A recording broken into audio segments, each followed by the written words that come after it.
Spectacular Saturday afternoon at the world's fastest speedway. As we come to you from Talladega, Alabama, where NASCAR Sprint Cup Series qualifying is about to unfold for the crucial third and final elimination race in the contender round of the chase for the NASCAR Sprint Cup. 46 drivers, 46 cars lined up and ready to go. They'll be on the world's fastest speedway shortly to see where they'll start in tomorrow's Geico 500-mile race. And hello from Talladega, Alan Destwick with champion driver Dale Jarrett and champion crew chief Andy Petrie. And we start with qualifying for what's going to be a really crazy and exciting race tomorrow. The qualifying could get a little crazy and exciting too. A little different format for this qualifying session than we've seen for most of this year. Instead of the big 25-minute opening round, 2 5-minute sprint sessions with the field split in half. Yeah, which means you're going to have to get out there and get busy quickly because these laps around here take almost a minute, so you're obviously not going to have much time. Yeah, they're going to combine those times and take the top 24, and then we get to go to round 2, which is another 5-minute session. And so then things begin to look more like what you've come to be used to during the season. The top 12 advancing on from round 2 to round 3, and the short session round 3 to determine those top 12 starting spots. And, of course, we mentioned the chase for the NASCAR Sprint Cup. And after the eventful Saturday night last weekend in Charlotte, the standings for the championship coming into this elimination race are very interesting. 3 of the sport's biggest stars on the outside looking in where elimination is concerned. Dale Earnhardt Jr., Jimmy Johnson, Brad Keselowski, about a half a race behind in terms of finishing order. The top 8 advance after this Talladega race. And you look at the slim number of points between those drivers. And we tie that into this qualifying session because I have a theory that you're going to want to get up there and lead a lap pretty early in this race and get a bonus point for leading. And that might reflect here in qualifying. I think it definitely will, and that 1 point could be what sends you on to that next round. So these drivers understand the importance of that. The other thing is a number of these drivers know that they want to be up front throughout the day tomorrow for that 500 miles. They want to be what they might call in front of the wreck, or just be there to lead as many laps as they can. If they can lead the most laps, that's another bonus point that they get. So very important to get yourself a good starting spot here this afternoon. And there's certain drivers that like certain pit spots here too. Well, you know, I want to be up front. If my car, I'd like to qualify up front, but I don't want to take any chances to do it because that's why you want to be up front so you don't get in a wreck. But we're going to see this qualifying session is going to have a lot of risk involved in it too. I have a feeling there'll be some of these teams that are going to take this conservative approach in this session. Some may take a few chances, but this, you know, the reason I want to be up front is so I don't get in trouble. So don't get in trouble trying to be up front.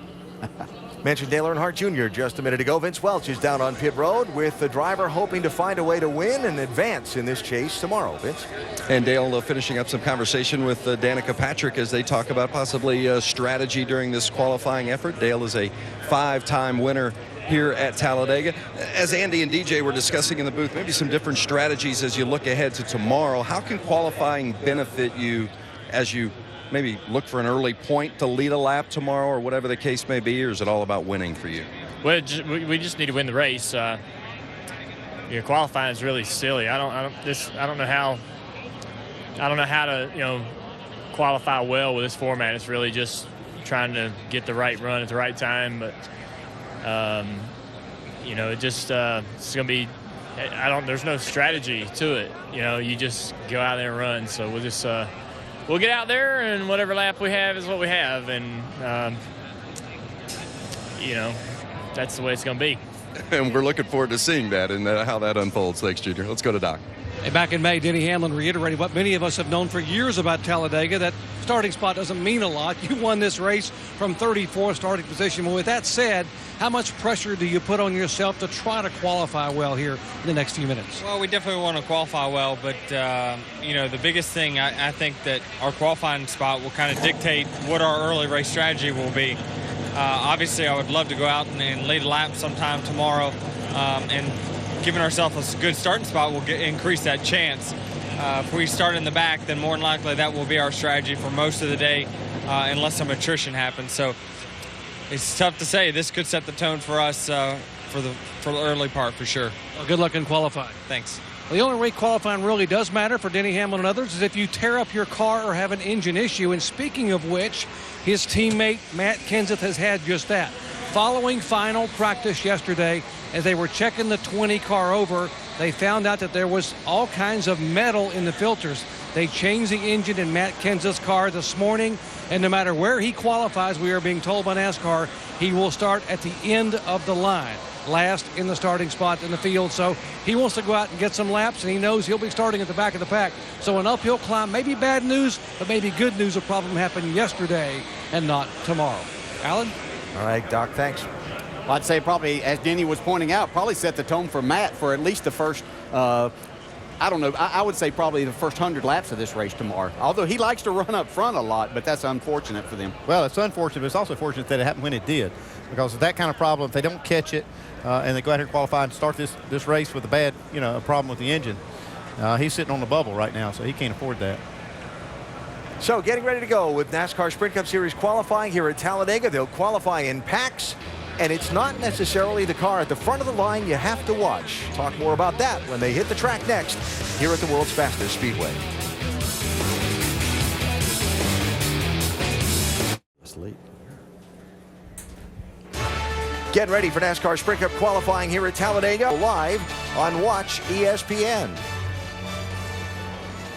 Here at Talladega Superspeedway, getting ready to go, NASCAR Sprint Cup Series qualifying. The 46 cars divided into 2 groups by random draw, so we'll see 23 on the track for a 5-minute session beginning momentarily. Where they're lined up on pit road, also set by random draw. And the key to this whole thing is you want to be at the end of the line and not the beginning of the draft to set the faster time. Teams are trying to figure out how to make that happen. We're going to fire up, back out, and get down to the end.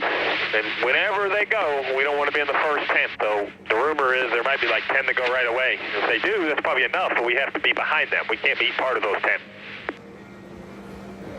So that is what Steve Letarte is telling his driver, Dale Earnhardt Jr. There are some other folks that are offering some advice to their drivers that might not quite be the same.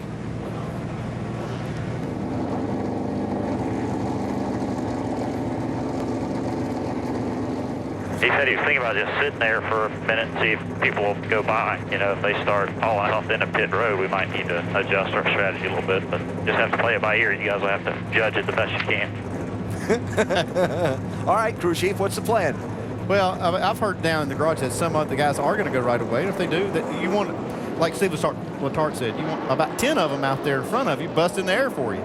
Yeah, we'll see how it works. He must have heard Junior's interview and realized that he didn't have a clue as to what they were planning on doing. So at least they got a plan now, sounds like. And we really don't know what they're going to do till they actually do it, so we'll see. Yeah. So there's Junior. But somebody does have to go first and second and third. And you have to leave enough time with only 5 minutes to get out, get up to speed, come back around, and get the green flag before the session ends. And you really want to be 2 laps at least. Yeah, you want to try to run a couple of laps because you can pick up a little bit on that second. But it's even probably more important that you have a group of cars in front of you. It's like, here goes Denny Hamlin. Yeah, he's going to go out there, and he's not going to be able to go very fast by himself. Nobody goes with him. I know, not a single car. Well, all right then. Well, maybe you can catch him the next time around. Jimmy Johnson. I think that was a fake. A bluff? Or not? Now I'm just going to pull over here. Yeah. Better parking spot. Yeah. If they wait long enough, Denny Hamlin will be the only one with an actual time in this session, and I don't know how they'll sort that out. We saw that happen, and that we weren't doing the truck qualifying, but as we were getting ready for the nationwide race, I believe it was, or the Cup race back in August in Michigan, that they ended up with only one driver actually getting a timed lap. Might have been Ryan Blaney. In the third of the 3 sessions. Everybody sat there. He went out. Was the only one that actually got to the start-finish line in time to record an official number and came back around by himself. And everybody started behind him.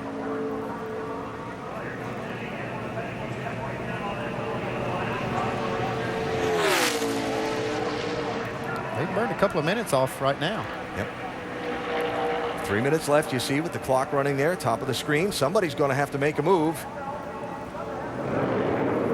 The 2 Penske cars in this group look like they're going to go. That's going to set them off, I think.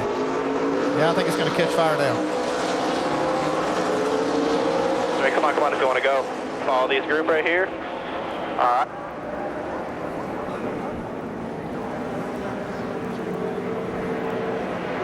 Watching Denny Hamlin. This might time out. I'm trying to see how this is going to work. This might work for Denny Hamlin. He might find himself in the middle of this group. Not that group. There's another one in front of him. Yeah, I don't know if he's going to have enough speed to get to them. I think he's still going to be kind of in a dead zone right there.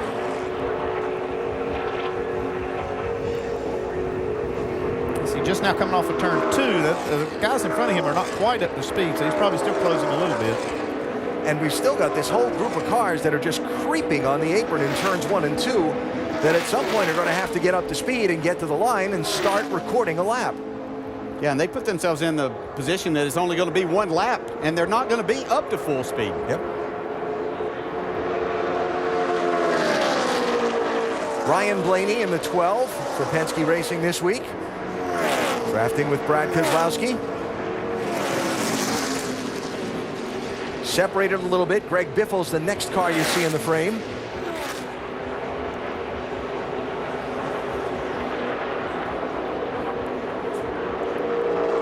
And how any of these guys might mix in with the guys that are up to speed is what kind of becomes interesting. They're not really going fast enough to catch on there, are they? Yeah, I believe by hooking up right there, they will be able to get a little bit of a tow, but it's not the ultimate. This group back here is going to benefit by getting a run. This lap will be quicker for Brad. It won't be a ton quicker. And as you would expect, Blaney was a little faster than Keselowski there. Inside the final minute. And now 2 and 12 slowing on the outside, and here comes some faster cars to their inside. A little gamesmanship there also.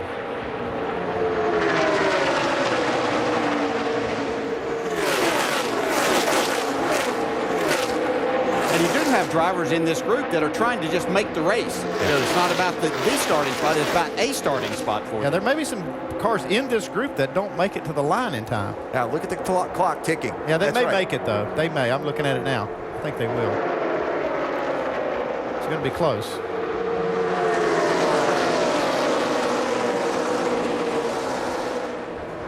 Everybody got through. This lap counts for everybody. Right now, Michael Annett in the 7 car is the quickest. Who's that just bailed? Junior? Looks like Junior. Yeah. And there's no benefit to him of running out there. He was going to get nothing from that. Stay way high up out of the way here. Everybody's getting really jammed up here. So the cars in the back of this line trying to get the run in the draft coming through the tri-oval to the checkered flag. Some of the ones to watch, and then watch the times pop up on the left side of the screen.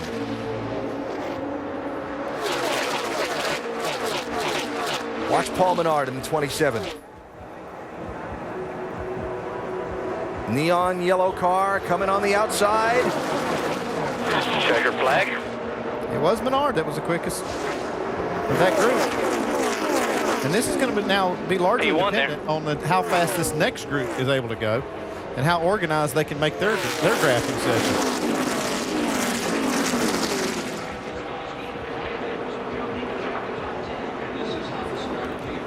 There he was, guy with a fast car toward the back of the line.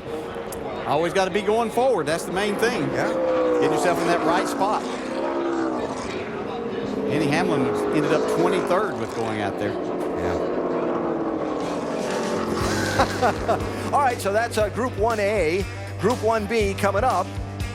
And they'll fold into these times. 198.9 miles an hour for Paul Menard. And there's Denny Hamlin, Dale Jr. also down the back of that first qualifying group.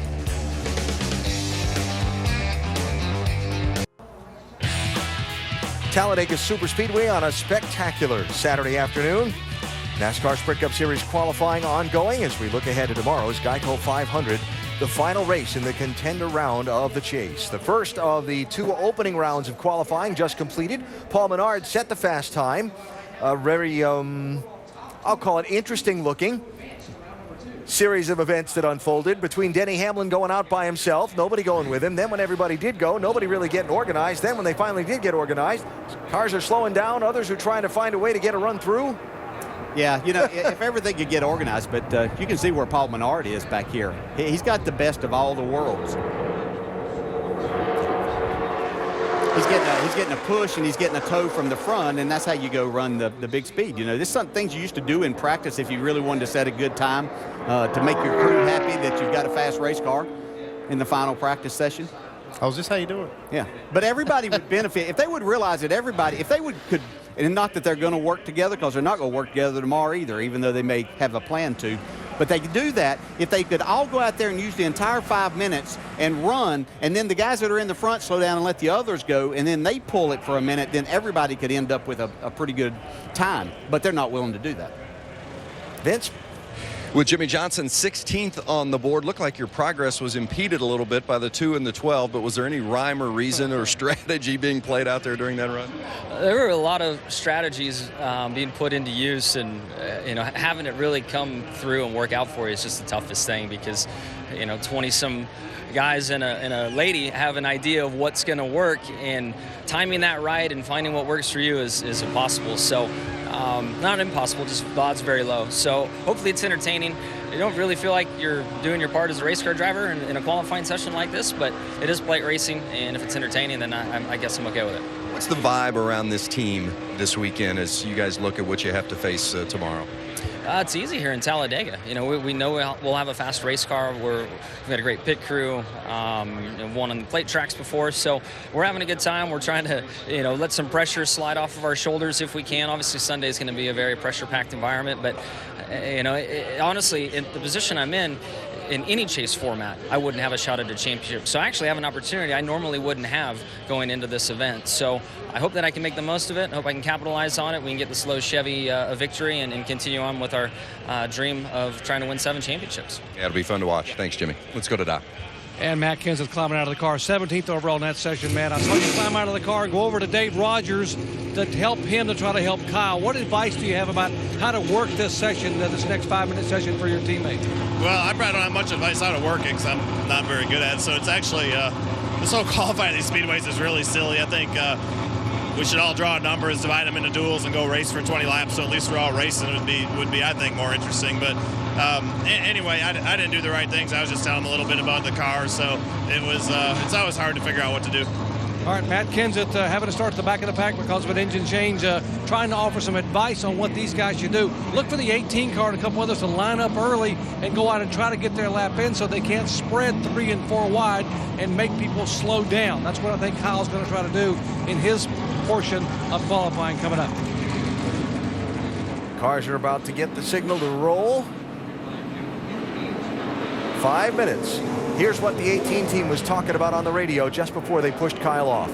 I agree. I mean, if you look at what this group did here, bob and weaving 3 and 4 wide and side drafting each other, if we just, everybody that's sitting on pit lane, if we just all go together in line, no playing games with each other, and just go around the bottom, that's got to be better. I mean, you know what the lap times are showing right here, so. Well, that was a nice thought. I think if they had a really organized group right here to go out all together in a line, they might be able to, all 24, beat the first session of the rest of those guys and make this cut. It's just, I don't know. You can't. Guys in the front can't do it. It seems like that you could if you stayed lined up, but you just can't do it. You're not getting a pull up there. So you've got to have that along with the push. Look at Carl Edwards here waving out the window saying, come on, let's go, trying to get some people to go out there with him. I'm telling you, if they would all go out there and get out there and let a couple be up front and pull along and then reverse that, then they could all get a decent time in. Yeah, we're not going to get out of line. I don't see any reason to get out of line. I mean, let's run 3 or 4 laps. If we all run 48 O's, hell, we're all good. We made it. That's and we'll just go play around the next run with our slingshot. That's what I think they could. I really believe that if all of them got out there in an organized group, they could all run faster than the fastest lap we see on the board and make the cut. But they're not going to work together. Not going to work together.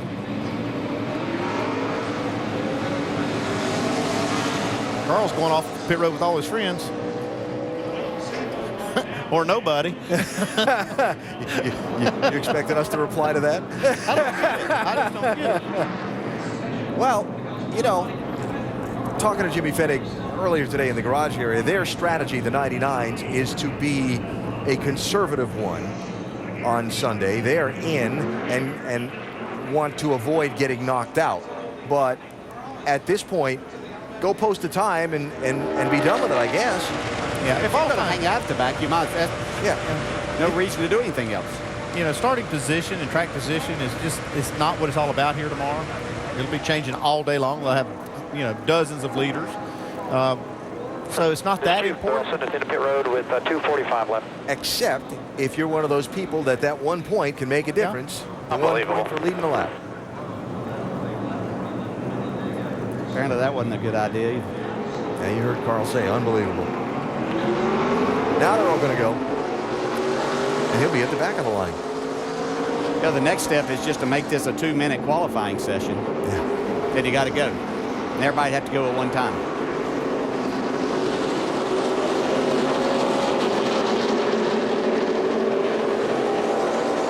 Well, that's what it's going to be.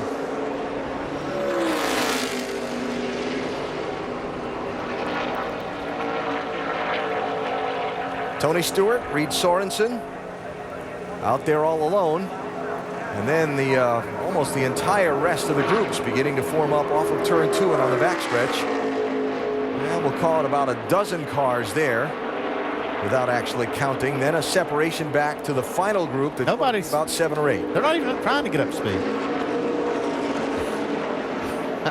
I don't quite get this. Yeah.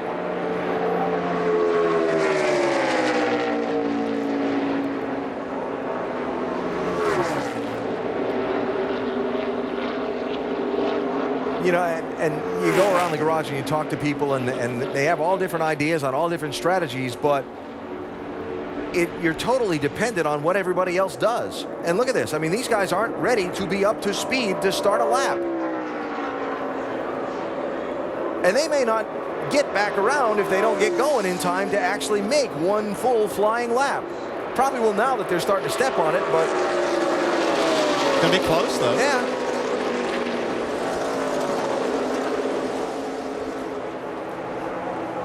So there are the times on the left, and as these people complete timed laps, those that are on the track now, you'll see those times populate into the list, combining the times from these 2 first 5-minute sessions.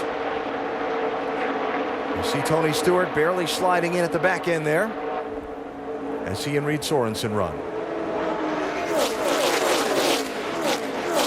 So this first group here that's turn some 3. of these guys are not going to make the line, I don't think. So I was about to say, this group here, they're going to make it, but there's a second group back that's going to be close. And now here these guys, look at this. Squeezing around. Barely made it. Yeah, there were some at the back of that line that didn't make it. Jeff Gordon, Kyle Larson, Justin Allgaier, and Ricky Stenhouse will confirm with NASCAR, but I didn't see them getting to the flag before it waved. Right now, Denny Hamlin is the only driver that has been bumped out of the top 24 from the first session. And they'll have to run, this group will have to run a lap of better than 59 to even break any of these guys into the top 24. Hang on there.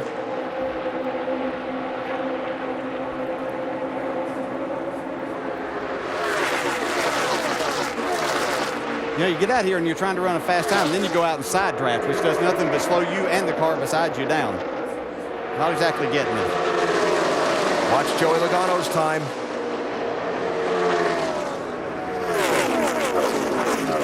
It looked like Logano was the quickest of that group in this session. 4th fastest overall. Got that run from the back of the line and barely made it to the flag.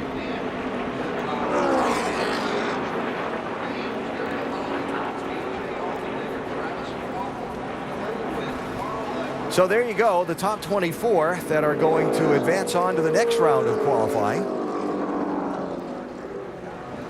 And for Jeff Gordon, it's going to be a back of the pack start for Sunday afternoon's race, and Kevin Harvick also. And again, if your strategy, because you're one of the cars that's in good shape point-wise, is to play it conservatively and hang around the back, now you just save yourself the trouble of dropping back through the field, I guess. Yeah. Keep yourself from getting run over trying to get to that point, possibly.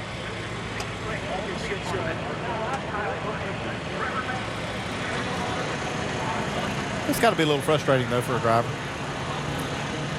think the frustrating part is just the system and not knowing and how we can make all of this work and get some decent laps.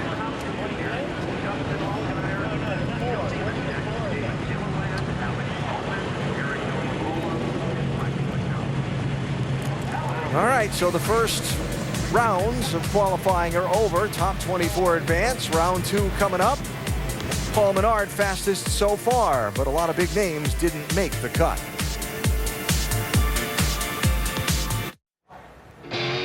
Talladega Superspeedway NASCAR Sprint Cup Series qualifying, getting ready for tomorrow's crucial 500-mile race, the elimination race from the contender round in the chase for the NASCAR Sprint Cup. Paul Menard has the fastest time so far. Some big names did not make the top 24 to continue to advance on, and the herky-jerky way that these sessions have gotten started has left some people not really even getting a full speed lap. Watch Jeff Gordon here leading this group of 4, and right side of the screen as he comes to the finish line. The flags were already out when they came by, so that was the end of their qualifying session. So instead of running a lap down in the 48 somewhere, Jeff Gordon posted a time of 54.2 seconds and never really got a full speed lap. Looking at the upper left of the screen. Flags were out before the 22 came by, or right as he did. That's close, yeah. Downstairs to Vince. Well, it's safe to say it didn't work out the way Jeff Gordon had planned. What was the plan going into that qualifying attempt? Yeah, the plan was shot before the plan started. I mean, I messed up ultimately. I just mistimed getting to the line. The whole group was going so slow, I knew I had to have a gap. And when I came across the line, I thought I had enough to be able to complete that lap and get one more, which was the only way we were going to be able to make it. But we came up short. So, it's a mess out there. It's not easy. Well, and is some of that just the confusion of it being a new format, different time frame from everybody getting a first round 5-minute run and so forth? Well, what it is, you don't want to be the first car off pit road. If you're the first car off pit road, more than likely you're not going to make it very far. And so I wanted to be at the back. I mean, we had a plan to work with some guys. I feel bad because I talked Kyle Larson into going with me, and I messed him up. So, it was one of those things where I was just trying to time it, and the way they were counting it down, I thought we had enough time to get to the line, and I just misjudged it. And, it's something we'll learn from each time and get better at. But, timing is everything, not just in the lap time you make, but how you gap yourself and when you go. And the pack ran so much slower than I anticipated that whole time that, we were just caught, too far behind. Interesting stuff. Thanks, Jeff. Alan? All right, Vince, thanks. So again, we go back to that last camera angle we had with the camera on top of the wall, looking to see who crossed the finish line before the red flag came out. Watch the cars on the right. The leading edge, the far edge of that line is the line that counts, and then where we see the flags come up from the top left corner of the screen. There it is. So NASCAR is reviewing Kyle Busch and Joey Logano as to whether they got across that line before the time expired in the session, and whether what would be the fastest laps that they posted count or not. That's what's going on right now. So we'll see. Logano currently is posted in 4th, and Kyle Busch is currently posted in 7th. We'll see if those laps stand up or not, and if who goes into the next round of qualifying changes. That still to come from Talladega.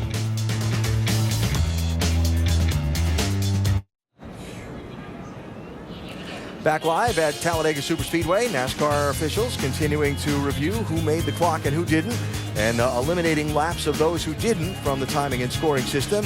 And we now have the top 24 drivers that will go for the next round of qualifying. Joey Logano is not among that group after it was determined he didn't make the flag in time. Doc? And he was our points leader coming in. Joey, you were just talking with the crew. How difficult was this, and what happened out there in terms of timing? Jeff Gordon said he just didn't time it right to be able to get his lap. It's just a real mess, to be honest with you. I think we're all just we're kind of confused in what we got to do. And I was sticking with Kyle out there, and it was it worked. We were 4th on the board, and I think we missed it by about a half a second or so. So it was hard because, you think you have enough time, and then when people start checking up, you start checking up, and then all of a sudden you lose 3 seconds, and that 3 seconds was enough to not allow us to get back across the line to make a lap. So, it's Talladega. Qualifying doesn't really mean a whole bunch, but it's just kind of frustrating because I felt like we did what we had to do. We just missed it by a half second or so. You're comfortably moving on in the chase now, but how does this impact what you do here in the race, starting back in the pack tomorrow? We'll try to race up there. I'm going to try to find Brad and try to work with him as soon as we get up there. So I don't really know where this makes us start for Sunday, but where we're at, we'll figure it out, and we'll work our way towards the front from there. All right, Joey Logano, and the key there, he said, Alan, is he's got to find Brad, that he needs to be able to help his teammate, Brad Kay, and now this situation may separate them quite a bit in the starting lineup. Well, the only other element to that, too, is win the race and keep somebody else from winning it and get an automatic transfer through, perhaps one of your stronger rivals for the title. The opportunity exists for that on Sunday for Joey Logano also.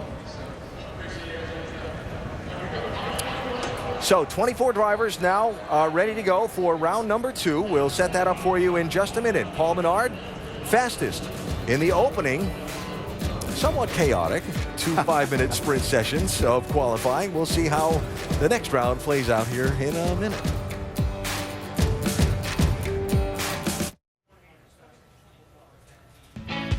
Back live at Talladega Superspeedway as NASCAR Sprint Cup Series qualifying is through the opening of the 3-round session officially. 1A and 1B are completed. Here are the top 24 that advance. Paul Menard posting the fastest time. And look at some of these names that have shown up, not just in the top 12, but the top 24. Trevor Bayne, Terry Labonte, Ryan Blaney, Alex Bowman, Mike Wallace. Yep. And those are important because all of those cars who are way, way down the owner's point standings or who had none, making the top 36 on time, bumped so many big names like Stewart, Hamlin, Larson, Harvick, Logano, Kyle Busch, and Jeff Gordon out of the top 36, that these are the 3 drivers who failed to qualify. Ricky Stenhouse Jr. is out. Stenhouse 27th in the owner's standings. Reed Sorensen is out. Justin Allgaier is out of Sunday's race. And so, 24 drivers getting ready to go. Another 5-minute session with the top 12 advancing on to the final round of qualifying. Well, let's see if this one goes any smoother. Having seen what can go wrong in the first couple, will everybody just charge right out onto the racetrack, or will we see more sit and wait? You heard it explained there that you really can't be the first one out there. You're getting nothing from that, and that certainly is not going to advance you to the top 12 this time. Yeah, just looking at that lineup and who went home, I mean, Jeff Gordon was almost next in line to be one of those to go home. Now, how big would that have been? Yeah. Because Tony Stewart took the past champions provisional, and then you see all those other big names that were out of the top 36. Yeah, because they never made a really full speed lap. Yeah. Yeah, the lap that they posted, they weren't even up to speed until they got coming to the front straightaway, and then that wasn't full speed with these restrictor plates.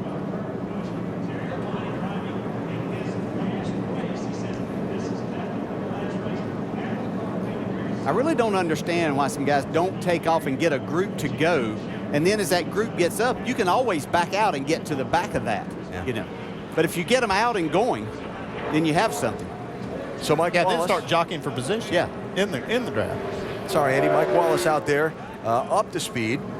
The way things have worked the last couple times, probably will fall in at the back of some of this, or at least have a time posted that might advance him on, because none of the others will get a time in. I mean, look at Jimmy Johnson backing up to the end of the line. There was 7 miles per hour difference in the first and the 24th car there. Yeah, used to be that you qualified all 46 of them and you... Within 2 miles an hour. 3, yeah. If we'd have been thinking, we'd have got the Jeopardy music, the final Jeopardy music, and played it. Until the clock winds down. Yeah, played it while these guys are sitting on pit road.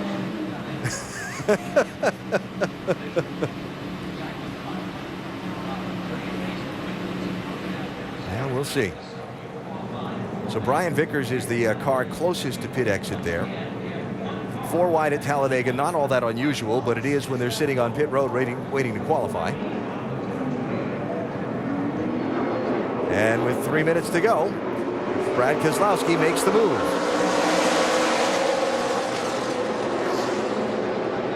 Alex Bowman jumps in there behind Ryan Blaney.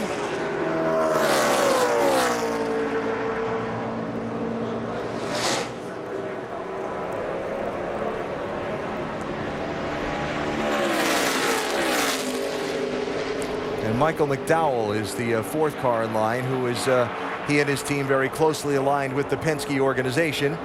So 3 Penske cars, if you will, and Alex Bowman. McDowell struggling to stay with this group. Next wave coming off the pit lane, headed by Carl Edwards. Because again, you're down to 2 minutes, and you got to go.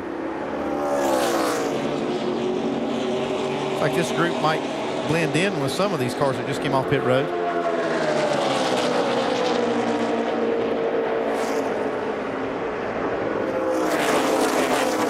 So far, Mike Wallace has posted the fastest lap of this second round of qualifying, but he's the only one that's put a full speed lap in. He's 6 seconds faster than Ryan Blaney and Brad Keselowski just did their warm-up lap in. Yeah, and the 2 and the 12 are kind of being in that zone again to where they're not getting any help from the front or the back here once again. If they can run one more lap, and they're going to be able to get back here, I believe, and get that time, then they could possibly, on that next lap, get a little bit of a pull from that group that's just now taking the green flag.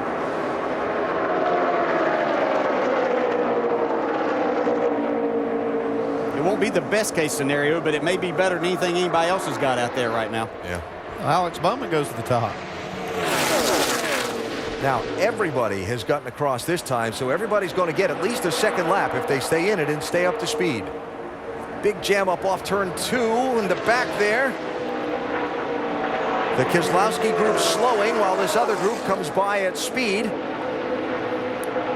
I would have thought Brad and them might have tried to run one more with that group out in front of them. Anytime you can see a group of cars, you're getting somewhat of help. Now, maybe they were taped up to where they couldn't do any more than that. Of course, they've fallen in at the end of that group. Yeah, they may run. Yeah, they'll get another lap in, I believe. They may get here.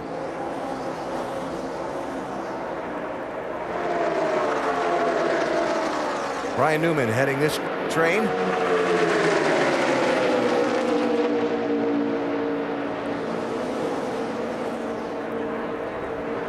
Looks like everyone will get another lap.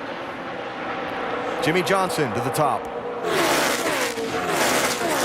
Time's expired in this session, so as everybody flashes to the finish line this time, watch that scoreboard on the left and watch it change.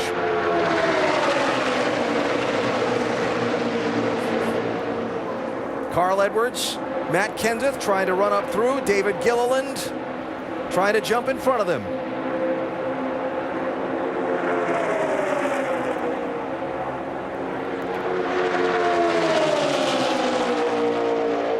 Martin Truex Jr. in the 78 on a good pace here, according to our lap tracker.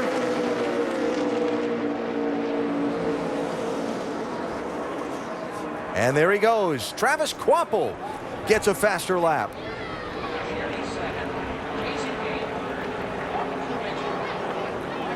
So Jimmy Johnson gets up to second. Travis Kvapil posts the fast time. And look at the top 12. Look who gets through to the final round of qualifying, including Terry Labonte, making his final NASCAR Sprint Cup Series start here tomorrow. Michael Annett up there at the 5th spot. Have a chance to get a pole here at Talladega. And there's the man at the top of the board, Travis Kvapil. In Joe Fox. Gonna go another round here, buddy. 33 car. And Texas Terry, who just for today Left side of the car looks like his Kellogg's car from his championship in that mode. Right side of the car looks like the Piedmont Airlines car from his championship of that year. Frank Stoddard doing that paint job up. NASCAR rules say he's got to change it for Sunday because you can't have the two sides of the car being different colors, but they allowed him to do it in qualifying today and paying tribute to Terry's 2 championships in his final start with the colors that he carried to win those 2 trophies. And making at least 1 start in 5 decades, Terry Labonte has.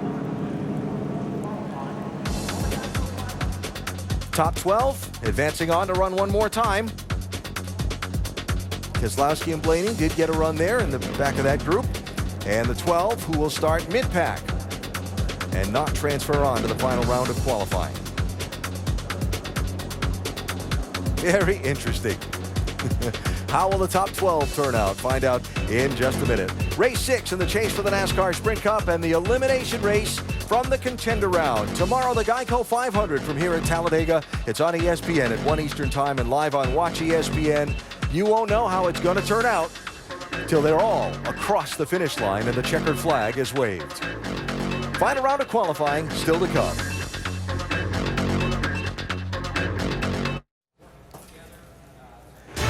That's something you hadn't said in a long time. Number 3, an undefeated Ole Miss. How about that, huh? Be fun to see. Tennessee's going to give them a game tonight, I think, though.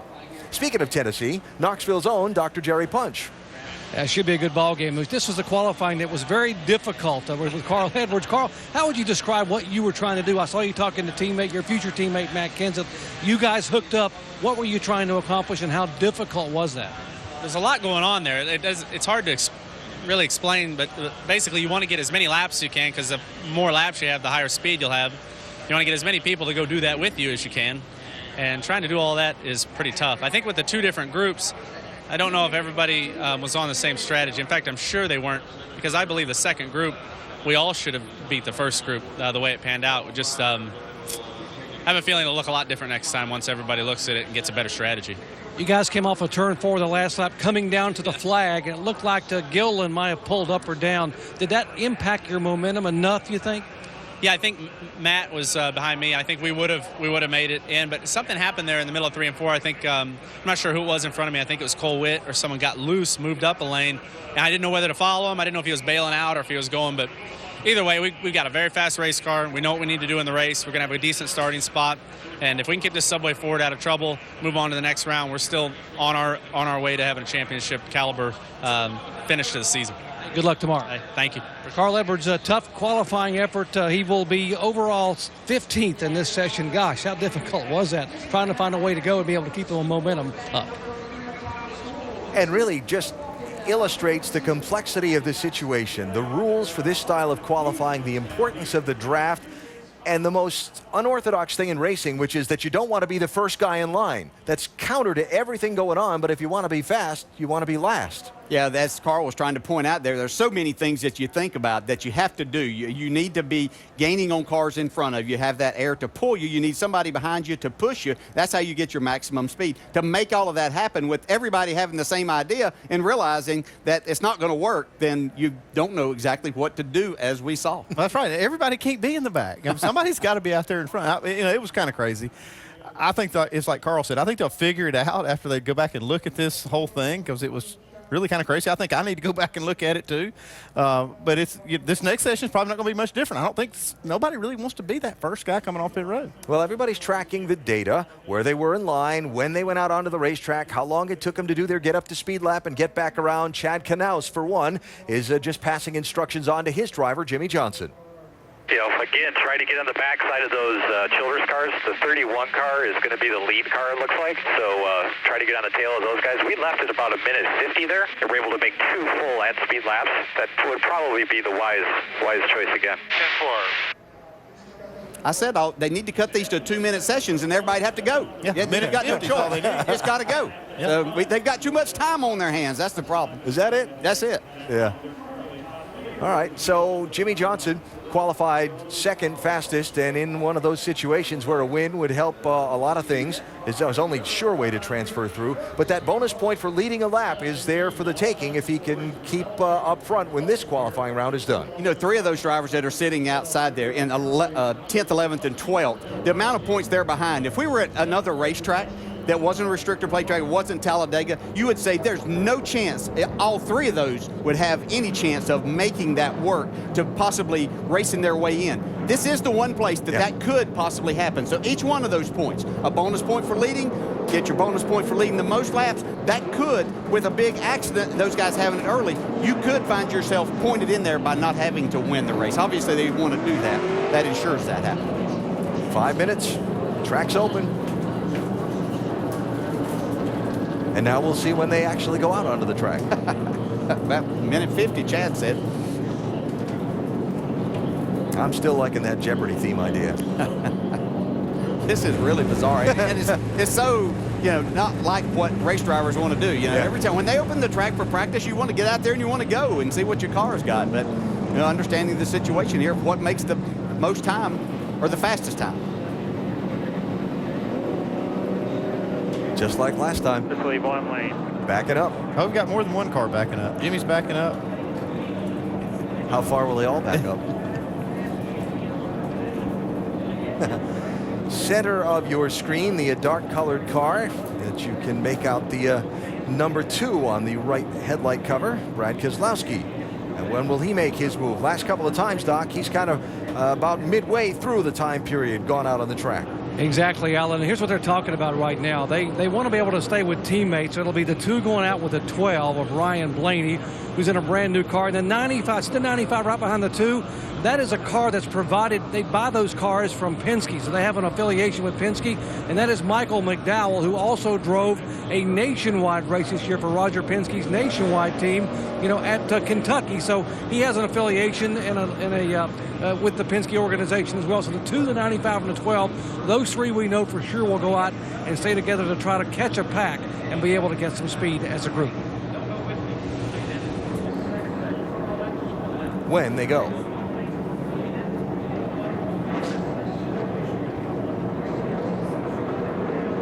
Three minutes. Goes Keselowski. 5 car came with you. 5. Yep. Allmendinger went with him also. Looks like we're going to get them all off pit road this time. Just watching Brian Vickers try to fall in at the end of the line. That's Vickers on the left. Yeah, he might actually lose him. I was really surprised that they put Brad out front of this group. I would have thought that maybe they would send McDowell or Ryan Blaney out there to be that, let Brad get back in the middle of there where he could get a push from behind and get the pull in the front as he's trying to work his way into the next round of the chase. Anything to just random thought here that in practice they ran back and forth as teammates and figured out which car was better leading and which car was better in the push? Well, there might be a little bit to that, but in this situation here, you've got to be getting a push from behind and a pull from the front. And Brad obviously is not getting nothing from the front. And with only 12 cars out here on the racetrack, he's not going to ever get a pull unless they just slow down once again and wait on that after they make a full lap, which may be what we'll see them do. So Allmendinger and Casey Kane did not keep up with the Penske trio yet. They may catch him in the draft, but they haven't totally caught up with them. And now you see that next group of what's going to become 5 cars with Jimmy Johnson at the back of it and Terry Labonte now at the front of it. And Allmendinger.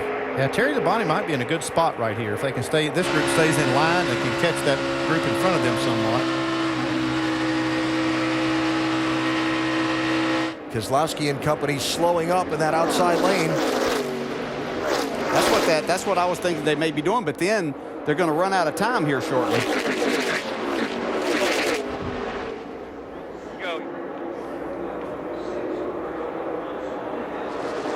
Somebody getting a huge run. Jimmy Johnson's going to run right through all of them and try and post his time here. Hey, now check up. Now check up. Now check up to get on the tail end of them.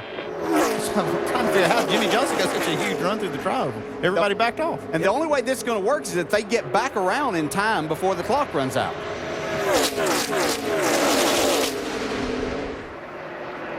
And you see Brian Vickers has the fast lap, but that's only 184 miles an hour. Should be somewhere up around the 198s or so if they're going to be at full speed. Yeah, that's the fastest lap we've seen since the session started.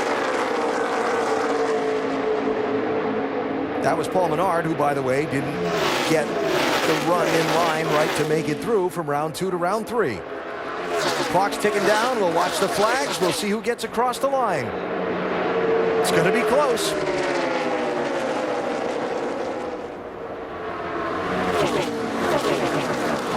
They all made it that time. Barely. You made it. Flags are out now.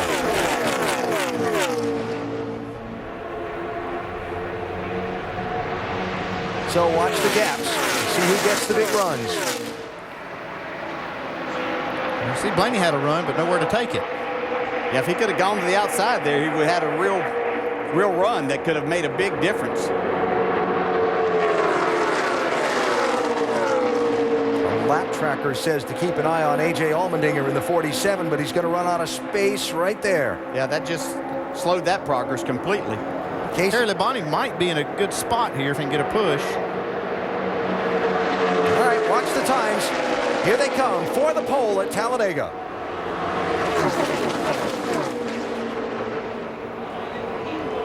Brian Vickers.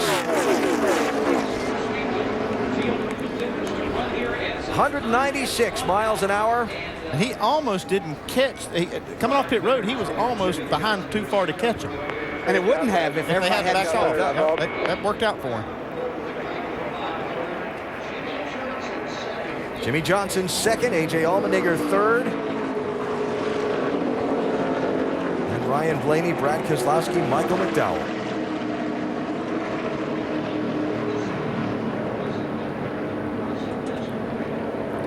Well, that was a little different. Yeah.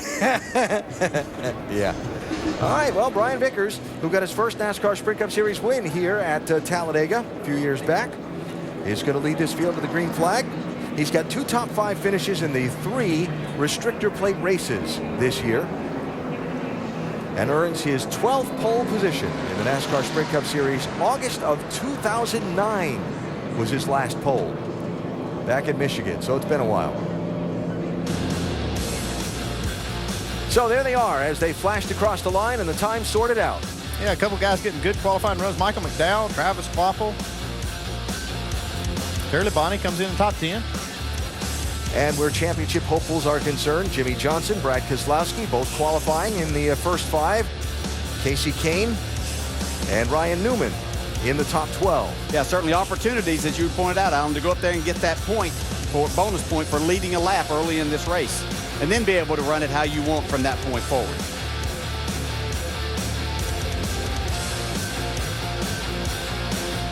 And so as Brian Vickers rolls back around and we wait for a moment to be able to get a word from him, a thought ahead for tomorrow's 500 miles with everything that's at stake and what the racing's like here at Talladega. What do you expect? Yes, it's going to be for at least 10 drivers. It's going to be the most pressure-packed race they've been a part of. You know, racing for a championship is always pressure, but you're racing for an opportunity to race for a championship past tomorrow. And so that adds more pressure. When you start adding that, the pushing becomes more intense, the side drafting does. That creates problems here at Talladega. Yeah, the big thing for me is survival. You've got to survive this, you know, to get to that finish, to make sure that you can go forward, because it's going to be a tough day out there.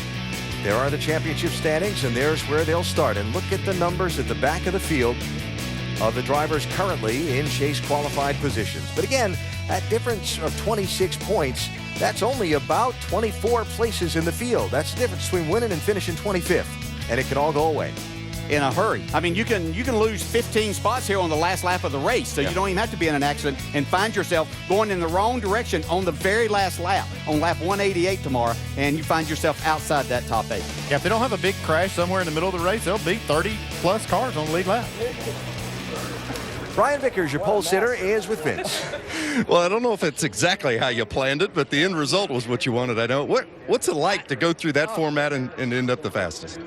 It's crazy. I mean, like, I thought with coming to 3 to go, we had literally no shot.